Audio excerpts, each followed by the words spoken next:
Good afternoon.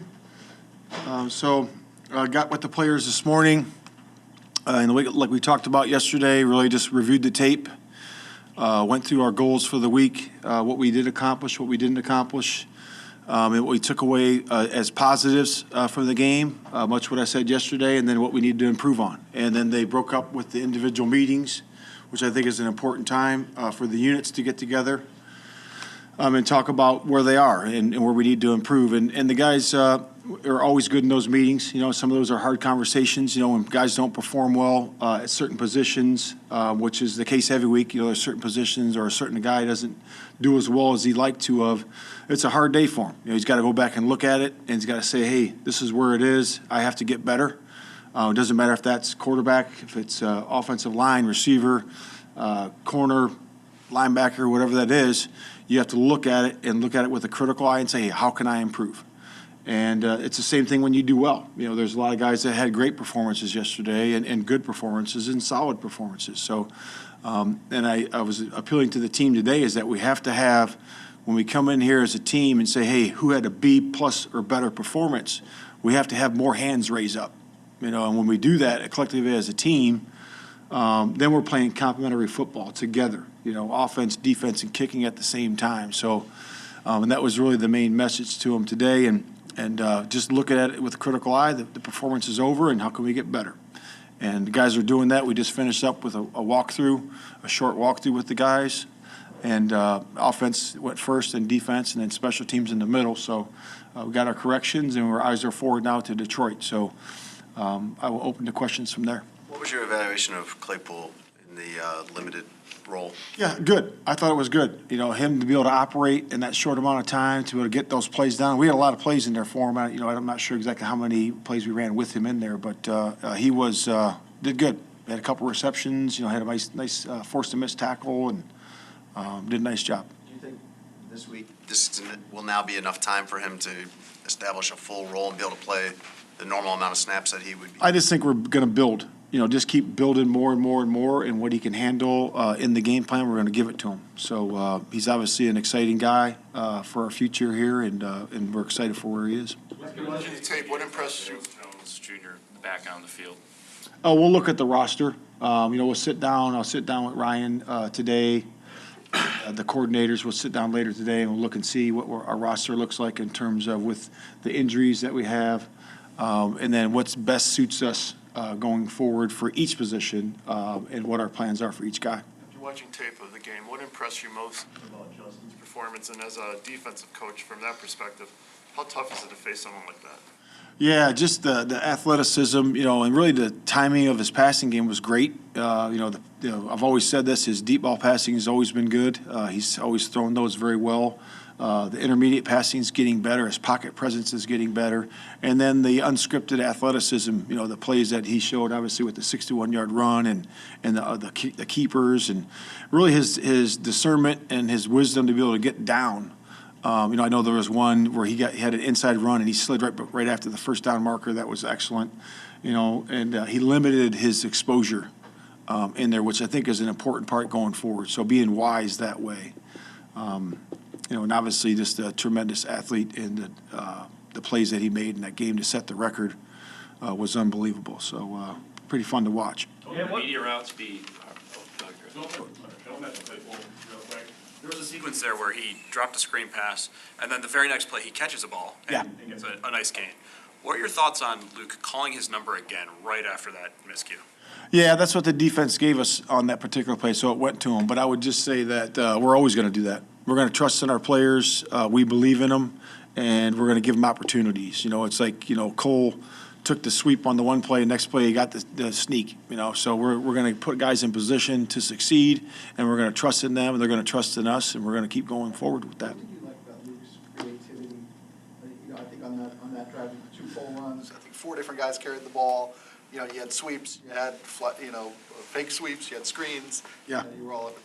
Yeah, I think that's really a credit to Luke for sure, no question. But he has a staff too that put together those first 15 and those really creative plays they put together, and they're going to keep building upon that. those things are really good when you can give guys different jet sweeps. You can give one to a certain player and then a different player, and that keeps guys off balance. You don't know, as a defensive guy, you don't know when the guy goes in motion, is he going to accept the jet sweep, or is he simply just going to go in motion, or is it going to be a jet motion and a handoff? So I think those creative ways are really good of stretching the width of the field, certainly in those plays, and those things open up things in the inside too. In the play action pass game. So I think those are all really good things. Matt, what's your level of concern with the defense, especially in back-to-back games? Without losing Quinn and losing Roquan, seems to be a significant drop in production. Yeah, it just comes down to execution. Those guys in there were in the meeting. I was in the defensive meeting after I was in the offensive meeting today, and they just spelled it out for them. They went through every third down and talked about alignment, assignment, key technique. And then we went through every first down. With the same thing, and they all looked at each other and I said, hey, guys, this is execution. We got to execute better. And when I say execution, that's coaches, the position coaches, the coordinator, and myself, right, because I'm the head coach, and the players. We got to do it together. We got to do it together, and we got to be better. Yesterday seemed like a lot of open receivers, similar to like the Vikings game and almost really any game where you've played a really good quarterback. Seemed to be a lot of open receivers where, rush and coverage was not good enough. Why is that? Yeah, I would just say that, when you're getting guys on the move, sometimes they get in stack alignments and it's harder to get on them as you would like. That happens sometimes, I think, in some of the instances you're referring to. And then the underneath cover guys got to do a better job of being disciplined underneath to get up underneath those guys. And we have to do a better job reading their keys. In your review, did you scrutinize the throw to Claypool on the final drive, and did you see pass interference on that? Yeah, like I said yesterday after the game, it really the same statement. I saw it on the field. Again, it was the far side of the field. It was their opinion that it was. They threw the flag, and they're entitled to do that. And, for me, obviously the whole stadium saw the tug and all that before the ball came in there, so that's where our opinion is. But, again, it was their opinion. They threw the flag. Are you talking about the Eddie Jackson call that they made, or the Claypool, the call, the non? Which one are you talking about? I'm talking about the Claypool throw. That's what I'm talking about. Okay, I just Yeah. following that right. Yeah, I'm talking about the same one. Yeah, so, obviously that one was early, the contact was early and all that. But again, that's their opinion. They threw the flag, or didn't throw the flag on that one. We thought it should have been a flag, and that's the way it is. Now, going back to the Eddie one, I thought the Eddie one Eddie played that really nice. I thought he had a good, I can't really coach him up any better than that, because he turned back for the ball. He's got a right to play the ball, and he did play the ball. And it was their opinion that that was defensive pass interference, and they called it. So, again, that's their opinion. Turn those in? We do. Yeah, we do. Every single week we turn in certain things that we think are good calls. A lot of times we turn in, because there's obviously a lot of good calls that people don't talk about, and the referees do a good job with that. And, again, sometimes we say, hey, these are the ones that we disagree with, and then we get feedback from them and try to learn. Saying for a long time that he's good at the deep ball. Yeah. Are the intermediate routes trickier? Is he just that much better at the deeper route, in your opinion? Well, I just think that what comes to him naturally, he's naturally a deep ball thrower. I mean, the guy throws it on a dime. That's a skill that I think you have to have or you don't have. And I think that with the intermediate passing, he's really improved on that, because he's learning the offense, because he's having better pocket presence, because his timing's getting better, because he's getting more comfortable. And he's learned to do that, and Janoko and Getz have done a nice job with that. So a credit to all those guys. What's it like for Collective assessment of you want to go ahead? No. What's been your collective assessment of your rookie class through these 9 games so far?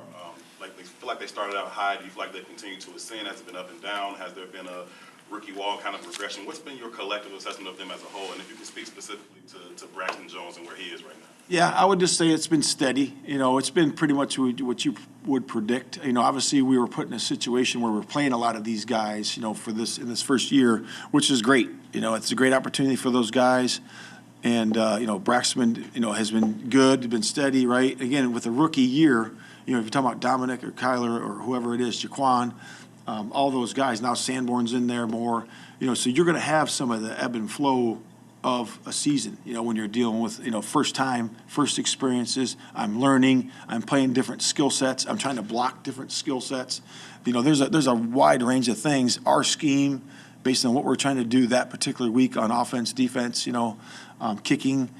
So they're going to have that. You're going to have that. And the main thing is, and I've been saying it, pretty much all year, I believe, is to keep your eyes forward. Learn from your experience and stack that away. And then good pros, they learn from those and don't make those mistakes again. Now, they might down the road, but not very often. They usually stack those away. Hey, I learned from that. I'm going to improve, and I'm going to make sure that that doesn't happen again, so I keep improving my skill set as I go.